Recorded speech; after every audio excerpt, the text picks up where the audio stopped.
Le débat de ce Smart Impact tout de suite. Je vous présente mes invités. Raphaël Masbou, bonjour, bienvenue. Vous êtes directeur cofondateur de Loki. Jean-Paul Raillard, bonjour. Bienvenue à vous aussi. Heureux de vous retrouver. Vous êtes déjà venu dans cette émission, président de la fédération Envie. Alors on va commencer par présenter vos entreprises et organisations respectives. Loki, tiens, pour démarrer, c'est quoi? Pourquoi vous l'avez créé? Loki, pourquoi je l'ai créé? Pour faire en sorte que la location soit aussi simple que l'achat. Donc en fait, ce qu'on fait, c'est qu'on a un logiciel qui permet d'équiper tous les points de vente, des indépendants ou des grands groupes comme Decathlon, Monoprix, Carrefour par exemple, qui veulent se lancer dans la location. Donc on aide ce mouvement sociétal.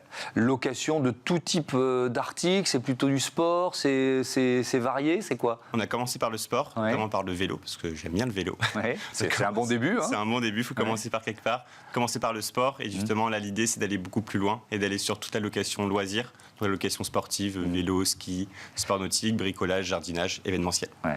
Jean-Paul Raillard, c'est quoi la fédération Envie? Redites-le nous. Alors la fédération Envie regroupe presque une soixantaine d'entreprises d'insertion. D'abord, on accompagne les personnes vers l'emploi dans des contrats de 2 ans maximum. C'est une vieille entreprise, pas loin de 40 ans. Maintenant, en 2024, on fêtera nos 40 ans. Ouais.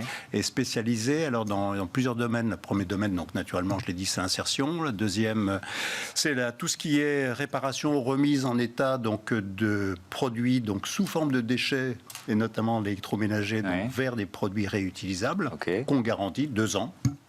Alors, beaucoup dans l'électroménager, c'est notre métier d'origine, si je puis dire. Et puis maintenant, dans le matériel médical également, pour tout ce qui concerne les appareils qui sont destinés justement à compenser de manque ou de la perte d'autonomie, les fauteuils roulants, les personnes, etc. Et puis aussi, on a une grosse activité dans le recyclage également et dans le transport, la logistique. Voilà. 3200 personnes au total. Et alors, vous êtes aussi à l'initiative du Green Friday. Et je voudrais bien qu'on fasse un focus là-dessus. Vous nous rappelez de quoi il s'agit, le Green Friday? Oui, alors le Green Friday, c'est une idée qu'on a eue pas tout seul, mais aussi avec plusieurs autres. On est 6 associés, si je puis dire, dans ce mouvement d'origine, fondateur.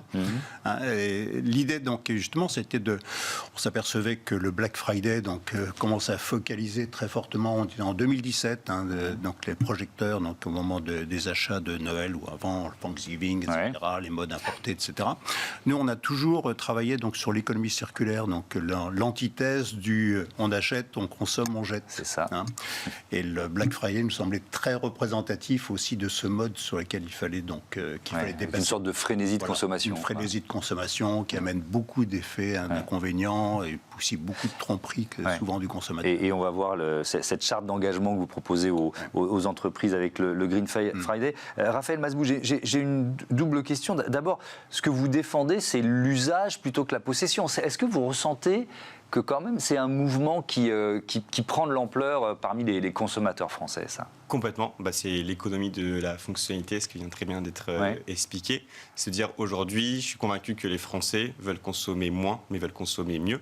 Et donc justement, l'usage, la location fait partie de cette tendance sociétale, consommation plus responsable, plus locale, plus équitable, et justement couplée avec la seconde main, fait vraiment l'économie de la fonctionnalité, de dire j'achète, je consomme en utilisant, et je vais revendre derrière en seconde main, pour vraiment avoir une durabilité du produit beaucoup plus longue. Mais la question du prix, parce que moi je suis consommateur évidemment, et c'est souvent ce que je regarde encore en premier quand même, évidemment, le prix. Et ça rejoint le Black Friday, parce que si le Black Friday marche, c'est aussi parce qu'il y a cette promesse de ristourne énorme, hyper avantageuse, etc. Je ne suis pas sûr qu'au final on y gagne vraiment, mais bref, ça c'est une autre partie du débat. Mais cette question du prix, elle reste quand même centrale, elle reste quand même primordiale, non? Complètement. C'est pour ça que la location est avantageuse aussi. C'est-à-dire que vous allez utiliser un produit seulement quand vous avez besoin de ce produit-là.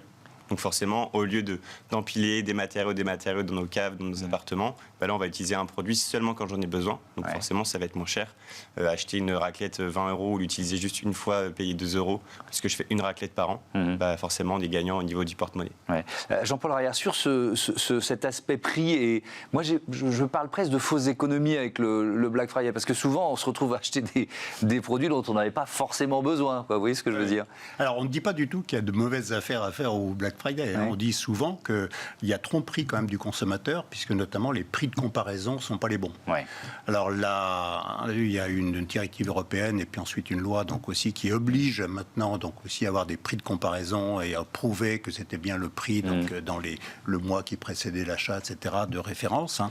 Mais la revue Que Choisir a bien montré aussi très récemment que si des enseignes s'étaient mieux comportées, d'autres aussi donc continuaient à dériver, ou même sur la même marketplace, la même place de marché aussi, on pouvait trouver donc les deux choses, des prix effectivement corrects et des prix tout à fait incorrects.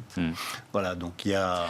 Et puis après, l'autre chose, c'est la surconsommation, c'est cette période de surconsommation. Donc nous, on est très contre, ce que disait Raphaël, aussi la consommation un peu réflexe, je veux dire, donc on a tiré, donc, on a un mouvement plutôt de sensibilisation du consommateur en faisant un acteur aussi du développement, mais du vrai développement, hein, du bien-être, derrière, en réfléchissez à ce que vous achetez, donc réfléchissez dans quelles conditions il a été produit, d'où il vient, est-ce que vraiment vous avez cette utilité-là, etc. Raphaël Masbou, Loki est une société à mission avec quel engagement inscrit dans vos statuts? Oui, très bonne question. C'est développer des modèles d'affaires circulaires respectueux des limites planétaires. Donc justement, c'est un engagement qu'on prend. On est une start-up. Je pense que c'est important. On est quand même sur des modèles assez capitalistiques. On vient de faire une levée de fonds hier de 4 millions qu'on a annoncé. On est content. Ouais. C'est important que justement on prône un nouveau mode de consommation. Donc il faut qu'on s'engage aussi, nous, vis-à-vis de la société. On a des indicateurs financiers à respecter, mais aussi, évidemment, impact et écologique. Oui, le fait que ce soit inscrit dans les statuts, bon, ben voilà, ça pérennise l'ADN de l'entreprise, d'une certaine façon. C'est pour ça que vous l'avez fait? Complètement. Ça pérennise, ça donne du sens, ça nous engage et ça nous force à respecter et pas simplement dire... on est une start-up à impact, tout le monde peut le dire, mais il faut s'engager derrière et c'est ça qui est important pour nous. Bon, vous avez signé la charte d'engagement Green Friday ou pas encore? Pas encore. Bon, peut-être que la rencontre est faite. C'est quoi cette charte d'engagement? Elle consiste en quoi? La charte d'engagement, elle consiste à dire que le jour du Black Friday, donc on ne ferme pas les boutiques, mais on pourrait très bien les fermer. Hein. Là, Camille ferme son site, ce qui est tout à fait bien. L'engagement, c'est le fait de dire que on vend, on ne fait pas de rabais donc ce jour-là, et on réserve 10% donc de ces ventes à des associations qui luttent justement pour la transition écologique. Donc on a 4 associations de référence, mais aussi à Liberté également aussi pour ceux qui participent de verser à d'autres associations. Mais on flèche vers 4 associations. On les challenge pas, mais on a des accords naturellement avec eux. Hein, ça peut représenter donc plusieurs au total, donc plusieurs milliers d'euros largement. Il y a une dimension de commerce équitable qui est inscrite dans cette charte, c'est ça? De commerce équitable, naturellement. Hein. Alors il y avait un adhérent donc qui s'appelle Équitable justement, qui était adhérent auparavant, puis après, faute de temps, qui a préféré aussi, mais qui est toujours donc participe toujours à l'opération, hein, qui travaille sur le commerce équitable. Et donc il y a une forme de, comment dire, encore une fois, c'est choisissez donc les produits ou les services qui vraiment répondent donc à votre besoin et puis ont été faits donc dans des conditions sociales et environnementales, donc ça fait correct. Donc on vient de passer ce Black Friday qui est une semaine, voilà, une Black Week plutôt. Bref, et là on est début décembre, donc période de Noël qui commence. Raphaël Masbou, est-ce que ça peut être le bon moment pour promouvoir une autre façon de consommer pour vous? Est-ce que pour vous c'est quand même un moment un peu charnière, ou finalement non, parce que vous avez des clients qui utilisent le modèle Loki toute l'année de la même façon? C'est toujours le bon moment, il n'y a pas de mauvais moment. Effectivement, c'est un moment particulier avec... Est-ce qu'on offre des locations? Vous voyez ce que je veux dire? Est-ce que c'est... Alors, on n'offre pas forcément des locations, mais je pense qu'aujourd'hui, où justement on est dans un système avec des limites planétaires, de dire il y a un boulevard finalement sur l'expérience. Donc peut-être au lieu d'offrir des produits neufs, offrons des expériences. Ça peut être des locations, mais ça peut être d'autres expériences, chaud en parachute, tout ce que vous voulez, je ne sais pas. Mais offrons des expériences ou offrons des produits de seconde main. Justement, on sait qu'il y a des impacts beaucoup plus limités de fabrication, de consommation, de distribution. On limite la chaîne. et ça fait partie des chiffres moi, qui m'ont plutôt mis en joie ces derniers jours. J'ai trouvé ce sondage Ipsos pour Rakuten. Les Français prêts à la seconde main, 62% des Français prêts à recevoir un cadeau de seconde main là à Noël. Jean-Paul Raillard, reste à les acheter. Enfin, il y a quand même, je trouve c'est intéressant dans la démarche parce que offrir un cadeau, c'est pas si simple. Il y a une langue, je sais plus, je crois que c'est une des langues de l'Inde où le double sens du mot cadeau, c'est poison. Ça peut mettre la personne à qui on l'offre dans une situation compliquée. Bon, vous voyez ce que je veux dire. C'est presque un acte politique d'offrir un cadeau de seconde main. Comment vous le ressentez, vous ? Alors c'est un acte politique, oui je pense, ça veut dire quelque chose, hein. Ouais. C'est un signe également de reconnaissance à la personne en disant voilà, j'offre un cadeau de seconde main, donc je te fais un signe. Hein, comme quoi, justement, le besoin ou le plaisir de t'offrir donc aussi s'accompagne donc d'un message également, et que ce message, il doit être répercuté vers d'autres, vers les amis, vers d'autres, etc. Donc, ou la famille également. Hein.